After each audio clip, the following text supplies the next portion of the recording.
¿Qué pasaría si la mayor guerra de nuestra era no se librara con tanques, con trincheras, sino con el aire que respiramos y, bueno, con la información que consumimos cada segundo? Hoy vamos a darle una vuelta a un conjunto de textos que exploran una idea muy potente y, la verdad, bastante inquietante. Sí. La posible disolución de nuestro yo individual en una especie de masa informe. Exacto. La idea central viene de un ensayo, El yo disuelto, que conecta directamente la contaminación global con una especie de anestesia colectiva. Anestesia colectiva, me gusta el término. Y para darle más profundidad, vamos a ponerlo en diálogo con un par de textos sobre dos figuras que a primera vista dices que tienen que ver. Cero. Jean-Jacques Rousseau y René Descartes.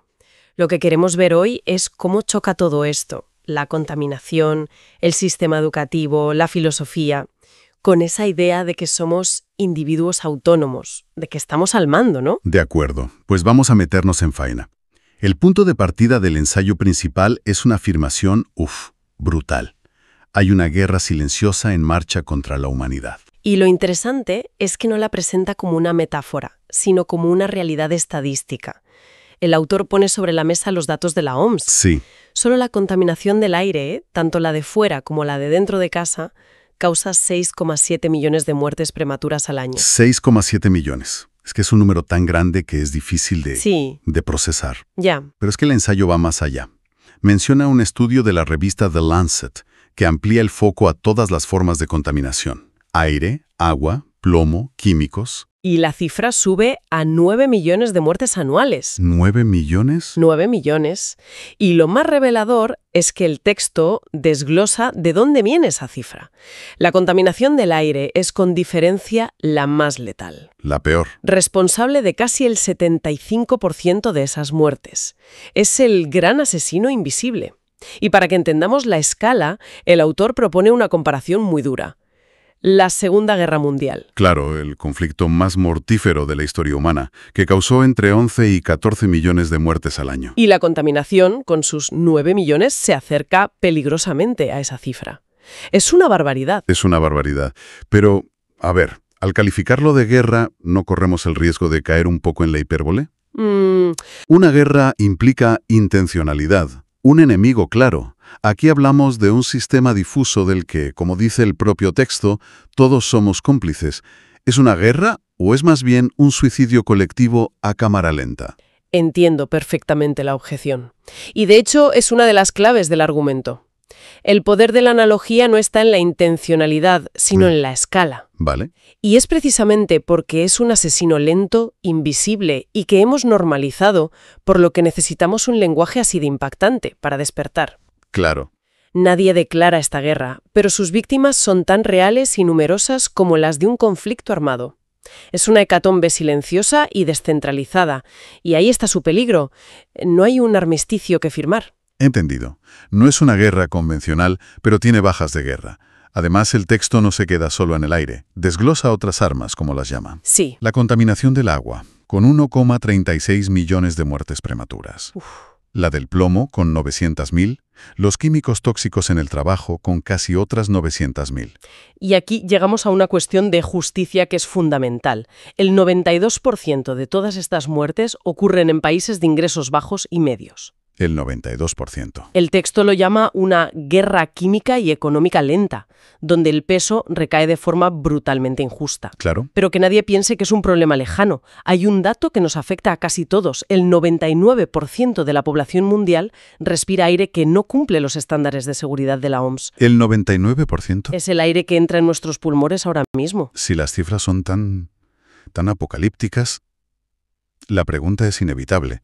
¿Por qué no hay una alarma social constante y masiva? Pues es que... El autor sostiene que la respuesta no está fuera, sino dentro. Que esta guerra exterior tiene una aliada interior. Exacto. La disolución de nuestro yo consciente en una especie de sobrecarga sensorial y cognitiva. Ajá. Y señala directamente a los algoritmos de las redes sociales. Su diseño no busca informarnos, sino capturar y monetizar nuestra atención. Claro. Lo logran con un cóctel muy estudiado de indignación, entretenimiento banal y validación social. El efecto secundario es que nuestra capacidad para la concentración profunda se fragmenta en 1000 pedazos. Sí, ese concepto de presente perfecto que menciona el texto me parece potentísimo. Mucho. Es como si el timeline de Twitter se hubiera convertido en nuestra percepción de la realidad. Solo importa lo que ha pasado en las últimas 3 horas. Totalmente. Simplemente no existe. Es ruido de fondo. Y ahí es donde se cierra el círculo vicioso que describe el ensayo. Ese estado mental, esa atención fragmentada, nos convierte en presas fáciles para el consumismo impulsivo. Claro. Las decisiones de compra ya no son reflexivas, son actos reflejos. Compramos por hábito, por estatus, por la promesa de una gratificación que se desvanece en segundos. Y al hacerlo, nos convertimos a la vez en las víctimas que respiramos el aire contaminado y en los cómplices que echamos carbón a la máquina. Exacto. Cada producto de usar y tirar, cada gadget que no necesitamos, cada desplazamiento innecesario. Precisamente, el concepto de masa informe deja de ser una idea filosófica y se vuelve metabólico, biológico. Somos un colectivo que se envenena a sí mismo en un acto de inconsciencia masiva. Ingerimos, inhalamos y excretamos los desechos de nuestro propio estilo de vida. Es que esa idea de inconsciencia masiva me parece clave. Y me ha hecho pensar inmediatamente en una de las grandes paradojas que mencionan los otros textos que tenemos. ¿La de Rousseau? La de Jean-Jacques Rousseau. Él, que es considerado el padre de la educación moderna, el gran teórico de la libertad individual, parece que sufría de una ceguera muy parecida en su propia vida, ¿no? Totalmente. El texto lo expone sin rodeos. Rousseau, el autor de Emilio o de la educación, una obra que defiende el desarrollo natural y autónomo del niño, Sí. abandonó a sus 5 hijos recién nacidos en un hospicio. Los entregó a un sistema frío, burocrático e impersonal. Es que es un dato que te deja helado, de verdad. Cuesta muchísimo reconciliar al filósofo que escribe sobre la pureza del individuo con el hombre que hace eso. ¿Ya? Es una contradicción brutal, casi esquizofrénica. Y el autor de ese fragmento sugiere que nuestro sistema educativo moderno, en gran medida heredero de Rousseau, arrastra esa misma locura silenciosa. Ajá. Lo hemos normalizado tanto que ya no vemos sus absurdos.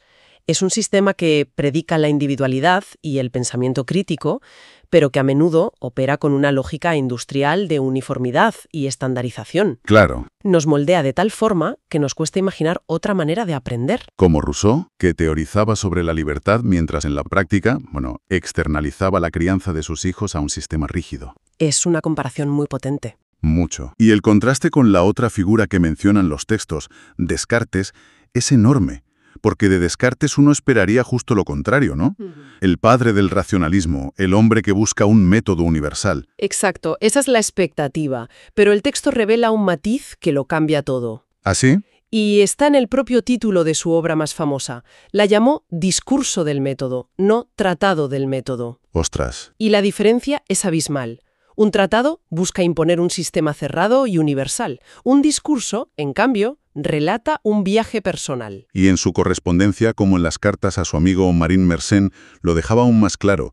Venía a decir, mirad, este es el camino que yo he seguido para poner en orden mis pensamientos y reconstruir mi razón. Eso es. Os lo ofrezco por si os sirve de inspiración, no como un dogma que debáis seguir al pie de la letra. Si conectamos esto con el panorama general, el contraste es revelador. Por un lado, tenemos sistemas actuales, el consumismo, la contaminación, la educación estandarizada, que tienden a disolver al individuo en una masa anónima e inconsciente. Sí. Y por otro tenemos el origen de la razón moderna, con Descartes, que nace de una experiencia íntima, personal y no impositiva. Es un modelo que inspira, pero no obliga. Es la antítesis. Es la antítesis perfecta de la masa informe. Entonces, si todo este sistema nos está disolviendo, ¿hay alguna forma de revertirlo? ¿De reconstruir ese yo? El ensayo principal es sorprendentemente optimista aquí y propone lo que llama un manual de resurrección en 3 niveles. Empecemos por el primero, el más cercano, el yo individual. La propuesta es empezar por recuperar la agencia personal. Y el texto es muy concreto. Habla de un consumo crítico. Vale, de hacernos 3 preguntas antes de comprar cualquier cosa. ¿De verdad lo necesito? ¿De dónde viene? ¿Y a dónde irá a parar cuando lo deseche? Claro, y recupera esa jerarquía que todos conocemos pero que a menudo ignoramos. Primero, reducir. Luego, reutilizar. Después, reparar.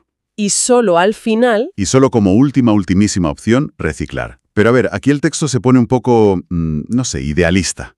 Presenta estas acciones como actos de resistencia. Pero, ¿es realmente un acto de resistencia elegir la bici? ¿O es simplemente una forma de sentirnos mejor mientras el sistema sigue intacto? Es una pregunta excelente. Y creo que el propio texto nos da una pista. No se trata de un acto de resistencia que vaya a derribar el sistema mañana, sino de un acto para reconstruir nuestra propia conciencia. Ah, vale. Al tomar estas decisiones, rompemos el automatismo. Dejamos de ser un consumidor reflejo y empezamos a ser un ciudadano reflexivo. Es el primer paso. Sí, primer paso para salir de la anestesia. En ese sentido, el texto también habla de desintoxicación digital. Sí. Ponerle límites a las pantallas no para huir del mundo, sino para recuperar el espacio mental necesario para pensar en él, con profundidad. Vale, lo veo como un entrenamiento, un primer paso para recuperar el control. Exacto. Y aquí es donde el texto plantea un problema. Puedes ser el consumidor más consciente del mundo, pero si tu comunidad no tiene carriles bici seguros, ni acceso a alimentos locales asequibles, ni espacios verdes... Claro. Tu resistencia individual se agota y se convierte en una fuente de frustración. Por eso el segundo nivel, el comunitario, es tan crucial. Vale. No es una opción, es una necesidad para que lo individual sobreviva. Es decir, que el cambio individual necesita un ecosistema que lo sostenga. Justo. Y el ensayo menciona ejemplos muy prácticos de cómo construir ese ecosistema. Tejer redes de apoyo mutuo, como cooperativas energéticas, para depender menos de las grandes eléctricas. O grupos de consumo para conectar directamente con productores locales. Se trata de reconstruir ese tejido social que el consumismo extremo ha ido deshaciendo. Y dentro de este nivel, el texto le da muchísima importancia a la educación crítica desde pequeños. Claro. Enseñar a los niños a decodificar la publicidad, a entender de dónde viene la comida o cómo funciona un ecosistema. Porque si no se educa para la conciencia crítica, el yo individual que intentamos reconstruir en casa volverá a ser absorbido por la masa informe en cuanto ponga un pie en la calle. ¿Sí? La comunidad actúa como un escudo protector y a la vez como un amplificador de esos valores. Lo que nos lleva inevitablemente al tercer y último nivel, que lo engloba todo. El yo colectivo o directamente el yo político. Claro. Porque por mucho que nos esforcemos, a nivel individual y comunitario, hay cambios que solo pueden venir desde arriba. Correcto. Los cambios individuales y comunitarios tienen un techo de cristal si las estructuras sistémicas no se mueven. Ajá.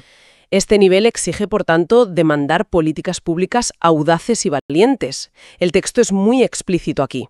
Una transición energética masiva y rápida hacia las renovables, abandonando los combustibles fósiles. Sí.